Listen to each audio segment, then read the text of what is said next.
বলো বাবা, তুমি আমার কোন মেয়েকে বিয়ে করে ঘর জামাই থাকবে? বড় মেয়ে মোহিনী লেখাপড়া জানে না, কিন্তু ঘরের সব কাজ জানে। আর ছোট মেয়ে লিজা শিক্ষিত, সরকারি চাকরি করে।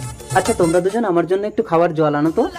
আমি তোমার জন্য রূপোর কলসিতে জল এনেছি প্রিয়। আমি তোমার জন্য মাটির কলসিতে জল এনেছি না। তোমার জল তো গরম লিজা, দেখি তুমি জল পান করাও তো। তোমার মাটির কলসির ঠান্ডা জল খেয়ে আমার প্রাণটা জুড়িয়ে গেল। লিজা কাঁদিস না লিজা, আমি তো মায়ের মতো। মিথ্যে, তুমি পারবে তোমার বরের প্রথম সোহাগ রাতটা আমাকে দিতে? মোহিনী